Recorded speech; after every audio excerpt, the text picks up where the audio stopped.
A new Prime Minister walked into Downing Street 11 days ago, and within 48 hours, the entire tax conversation in this country changed direction. If you're a pensioner in the UK right now, there are 4 separate tax developments happening at the exact same time, and every single one of them touches your money directly. One involves the home you live in. One involves what happens the moment you sell an asset. One involves every online purchase you make. And one is already quietly taking money from 1 million pensioners who don't even know it's happening yet. Hey everyone, welcome back to Pension and Benefits Guide, the channel where we take the confusing world of pensions, tax, and government letters, and break it down into plain English you can actually use. Today we're walking through all 4 of these changes, what they mean for you, and what you can do about each one starting right now. Let's start with the one causing the most uncertainty for homeowners, because Andy Burnham becoming Prime Minister has pushed property taxation straight to the top of the national conversation. Burnham has confirmed that the high-value council tax surcharge, the so-called mansion tax, will go ahead as planned from April 2028. This is an additional annual charge on homes in England valued above £2 million, ranging from £2,500 to £7,500 a year depending on the property's value, added on top of the standard council tax bill. Now, for most pensioners, that probably sounds like someone else's problem. But here's the detail that changes the whole picture. Reporting from the Homeowners Alliance and the Chartered Institute of Taxation suggests the threshold could be lowered from £2 million down to £1.5 million. Nothing is confirmed yet, but the speculation is serious and coming from credible sources. So why does this matter to someone who bought an ordinary family home 30 or 40 years ago?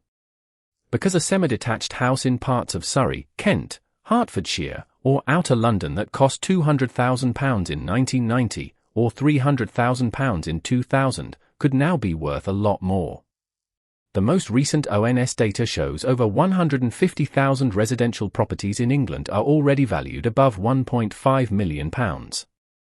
If you're in that group, not because you bought a mansion, but because you bought a family home decades ago and the market rose around you, this conversation is about you. Burnham has also revived talk of a bigger property tax overhaul, moving away from the current council tax system, still based on 1991 valuations, toward a proportional tax based on what homes are worth today. No formal proposal has gone to Parliament yet, but the direction is clear. Now here's where the real impact becomes clear for the second development, because this one hasn't changed yet, but the signals are pointing in one direction. Capital gains tax, the tax on selling assets like second properties, shares, or business interests, hasn't moved since the October 2024 budget set it at 18% for basic rate taxpayers and 24% for higher rate taxpayers on residential property. But Burnham has repeatedly argued that the UK leans too heavily on taxing wages and not enough on taxing wealth.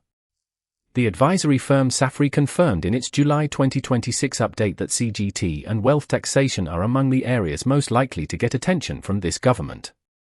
The scenario wealth managers are watching closely is a possible alignment of CGT rates with income tax rates. Right now, a higher rate taxpayer pays 24% CGT on a residential property sale, but their income tax rate on the same amount would be 40%. If those rates align, the effective tax on selling a buy-to-let or second home would nearly double for higher rate taxpayers. Schroders, in its July 2026 analysis, flagged this as the most likely path. Nothing's official yet, but advisors are already reporting more people quietly reviewing the timing of planned asset sales before any announcement lands. Quick pause here. If this is useful so far, hit like, drop a comment letting me know which of these 4 changes affects you most, and subscribe if you haven't already. Now, the third development touches almost everyone watching, because it's about every online purchase you make. Burnham has signaled support for reforming business rates, the property tax that shops, pubs, cafes, and local businesses pay. Right now, a local bookshop pays rates based on the value of its physical building, while Amazon processes millions of pounds in orders from a single low-rent warehouse and pays a fraction of what those high street businesses pay relative to sales. The proposed reform would cut business rates for smaller businesses and introduce a digital sales levy on high-volume online retailers. So what does that mean for pensioners who shop on Amazon? In the short term, nothing changes. But if a digital sales levy comes in, online retailers will have a choice: absorb the cost or pass it on through higher prices. And the categories pensioners buy most often, books, health products, garden supplies, household items, are exactly where even a small price rise gets felt hardest on a fixed income. Nothing here has been legislated yet, but it's worth building the habit now of comparing prices before you buy.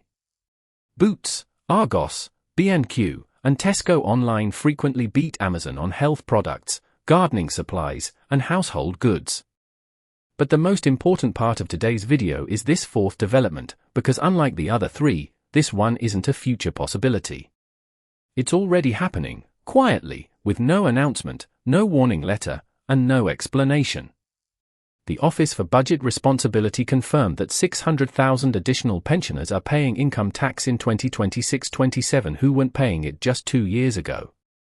By 2030-31, that number is projected to hit 1 million. Here's the mechanism. The full new state pension for 2026-27 is £12,547.60 a year. The personal allowance is frozen at £12,570 until 2031. That leaves a gap of just £22.40. Any extra income at all, a small private pension, savings interest, a bit of part-time work, pushes total income over that allowance and triggers a tax bill. At today's savings rates of around 4 to 5%, even savings of about £25,000 in an ordinary account generate enough interest to cross that threshold. And the OBR has confirmed that if the triple lock continues and the personal allowance stays frozen, the full state pension itself will exceed the personal allowance for the first time in 2027-28. That means pensioners with no other income at all could, for the first time in the history of the state pension, receive an actual tax bill. HMRC is already sending out simple assessment letters, automatically calculated tax bills, at a rate of over 1.3 million a year. These letters arrive without warning, carry a real payment deadline of January 31st, and are not mistakes and not scams. So here's the practical response. First, move savings into an ISA, where the annual allowance is £20,000 per person and interest is permanently tax-free.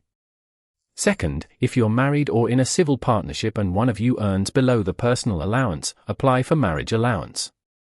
This transfers £1,260 of unused allowance from the lower earner to the higher earner, cutting the higher earner's tax bill by up to £252 a year, with 4 years of backdating available for a refund of up to £1,260. So let's bring it all together. The mansion tax is coming from April 2028, and the threshold could drop to £1.5 million. Capital gains tax hasn't changed yet, but every signal points toward rates rising. A digital sales levy on online retailers could eventually push up prices on platforms like Amazon. And the stealth income tax from frozen allowances is already pulling 600,000 more pensioners into paying tax this year alone. Moving savings into an ISA and applying for marriage allowance, if you qualify, are 2 simple steps you can take today. If this video helped make sense of what's coming, hit like, subscribe if you're not already part of this community, and share it with every pensioner you know who pays any kind of tax. Let me know in the comments which of these 4 is worrying you the most. And if you want to go deeper on protecting your pension income before these changes land, the next video on this channel walks through exactly that, so I'll see you there.